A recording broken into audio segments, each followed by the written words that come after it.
It's like there's a whole big, oh, you can work from home. Nobody's going to work from home. They're going to be going out. They're going to play tennis. They're going to play golf. They're going to do a lot of things. They're not working. Not working from home. They're playing golf. Hi again, everybody. It's 5 o'clock in New York. In recently denouncing federal workers who work from home, Donald Trump mentioned something curious: playing golf, as one of the things he believes federal workers are doing instead of working. While we don't condone anyone skirting professional responsibilities, Trump calling out those for playing golf while on the job feels a little glasshousey to us. Because we know during his first term, Trump spent a lot of his time ostensibly at work on the golf course. Huffington Post analysis from December 2020 found that Donald Trump played golf on his own properties 289 times while he was president, and totaled a taxpayer-funded travel and security bill of $151.5 million for doing so. But besides the rank hypocrisy and questions about who's running the country, there's another factor to all of this. And the reason I'm starting this hour talking about golf.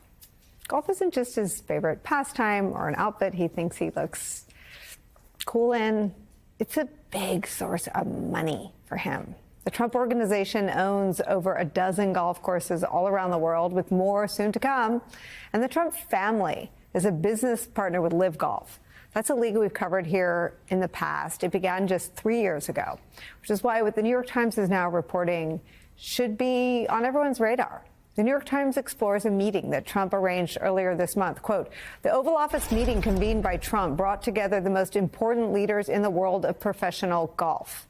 Jay Monahan, the top executive at the PGA Tour, and via telephone, Yasir Al-Rumayyan, the chairman of the Saudi Arabia-backed league known as Live Golf. The stated goal was to figure out a way to eliminate roadblocks preventing the planned merger between the rival two groups. The New York Times continues with this reporting, quote, Trump was pushing a merger that relates to his own family's financial interest. That's according to half a dozen former Justice Department prosecutors and government ethics lawyers. Trump's participation in this discussion was a brazen conflict of interest, one of a series that have played out over the past few weeks, with a frequency unlike any presidency in modern times, even the first Trump term. That brazen conflict of interest is where we begin the hour with some of our favorite reporters and friends. New York Times investigative reporter Eric Lipton is here. His byline is on that Times reporting we've been reading from. Also joining us, former congressman from Florida, now an MSNBC political analyst, David Jolly's here. BBC U.S. special correspondent and MSNBC contributor, our friend Katty Kay, is here. And here with me at the table for the very first time, host of Pablo Torre Find Out, MSNBC contributor Pablo Torre. Why golf? Tell me why golf, why Trump, and why the Saudis? It's one of his favorite things, if not his favorite thing. And this is a story that goes back. So true. Not the kids, not the office. And even his cosplaying around being a sports fan is kind of hollow. I know that golf in specific, though, is what he loves. It's what he does. And so this is a story that goes back. You know, I'm old enough to remember 2022, when Bedminster, his course right here in the shadow of New York City, was the site of protests by 9/11 families who said, why is Live Golf, this league, this upstart league funded by the Saudi Arabian private investment fund, why are they coming here to New York City effectively, when, of course, the story of 9/11 for them has always involved Saudi Arabia? And Donald Trump's quote back then was, well, we never got to the bottom of 9/11. A bit of a reversal from previous things he had said about Saudi Arabia before they were as maybe entangled with his business interests. But, Nicole, this has been something that in the world of sports I've been tracking for years. The morality around sports washing, Saudi Arabia using Donald Trump's favorite thing, an American institution effectively, to basically say how bad could we really be? All of your favorite athletes are also with us, as is your president. And is it the amount of time since 9/11 that the protests from the 9/11 families don't hold any sway, or is it the money, or I mean, is there any, or the slaughter of Khashoggi? I mean, is there anything to slow down Live? It's a fascinating test of our tolerance for such things. Phil Mickelson, who's the most famous golfer, really. Behind Live, what he said in a conversation with an author, Alan Shipnuck, was, yes, Saudi Arabia killed Khashoggi. Yes, they kill gay people. This is his quote. But we have an opportunity to disrupt the business of the PGA. Okay, so think about that. When it comes to the moral accounting here, golf itself, to its shame, has not been especially concerned with the source of their funding here. And so when it comes to Bedminster in 2022, I think what you're seeing, unfortunately, is a numbness to stories like this that I think would shock people, certainly in the aftermath of the events in question, 9/11, but also on paper when it comes to, wait a minute, you guys are doing this because you want more money from your Gulf partners, not because of anything resembling a conscience. And would Liv readily, I mean, is Trump in on it? Does he get a cut out of the deal? So he has a couple of courses that are business partners with Liv. They host tournaments there, and that's in Doral in South Florida, and that's at Bedminster, as aforementioned. And so, yes, when it comes to a merger to come with the PGA, because, by the way, the PGA, which was very, Sturm und Drang about this, like, how dare Liv, and again, all of their moral compromise, come and take our business, what they actually did realize is a merger is in our financial best interest. And so when it comes to Trump, yeah, he has a couple of tournaments that will absolutely benefit from the reunification of the golf industry. And he will be, as the New York Times reporting indicates, a primary beneficiary, given that he's also the person negotiating, perhaps, that kind of a détente. I mean, I just can't think of anything other than all the parallels and the peril for Ukraine as we talk about this unholy alliance. Eric Lipton, take me through what used to be a deal breaker for Americans. They didn't like their politicians getting rich off the Oval Office. But we talk so much about all the things of a bygone era. This story seems to bring that in sharp relief.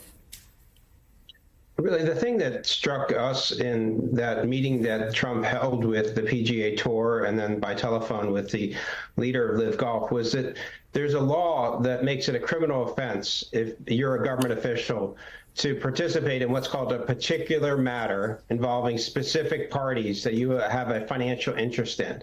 Now, of course, the president is exempt from the criminal conflict of interest law. He and the vice president are the only two individuals in the executive branch that are exempt.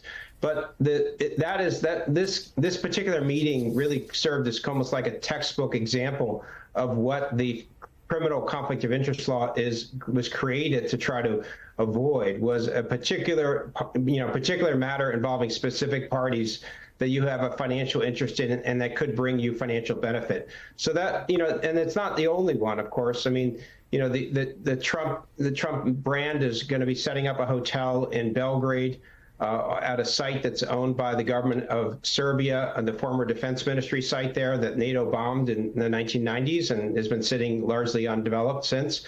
The Trump family has its own cryptocurrency now, which is the same time as the president is appointing the head of the Securities and Exchange Commission that's going to regulate crypto. So the line between their family personal interest, financial interest, and governance is a lot less clear in this tenure than compared to the first term of the president, when then it was a matter of people staying at his hotels mostly and are buying drinks at his bar. So it was the line is less clear this time. Well, and more foreign. I mean, the Saudi Sovereign Wealth Fund is indiscernible from the Saudi government's riches, and they've also bankrolled Jared Kushner's investment. I mean, it was a remarkable line crossed when Trump was enriching himself off U.S. taxpayer funds, but he seems to have a much broader money-making aperture in 2.0. Are there any checks on that behavior, Eric? I mean, the kind of the whole infrastructure around accountability is largely demolished at this point. The inspectors general have been fired. The head of the Office of Government Ethics has been fired. The head of the Office of Special Counsel, who's, this is now going to the Supreme Court, has been removed. The congressional committees, are run by Republicans that don't want to subpoena the president to investigate things like this. So, really, other than the courts, there is no process of accountability at the moment to investigate potential, violations of ethical standards or norms. Even if they're not criminal or, actual legal violations, they're still potentially inappropriate and should be reviewed. Katty Kay, it is, as I said, an ominous sign for democracies. I keep thinking of Ukraine. I mean, the negotiations about how the illegal invasion of Ukraine, are taking place in Saudi Arabia with Trump's designees and the Russians. Talk about the unwillingness to even pretend to stand with democracies of the West.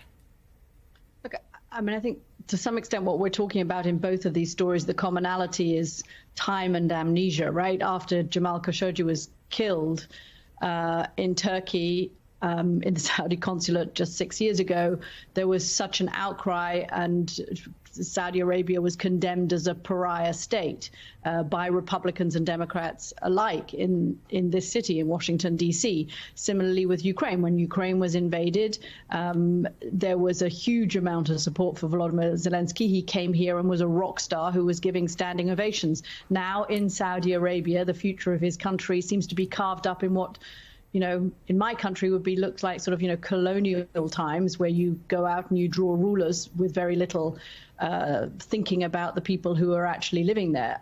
Add to that the huge amount of money that gets sloshed around in these deals, whether it's the Gulf deal or whether it's the carving up of Ukraine. There's going to be a huge amount of money being passed around, and both the opportunity for corruption, but also the undermining of our belief in what is permanent and is right and is, you know, is Saudi Arabia a pariah for what they did? Is Vladimir Putin a pariah for invading another country? You start then to have publics, because of amnesia, because it doesn't really matter, because it's far away, begin to question what actually really matters. What are the moral principles on which countries are founded and democracies are founded?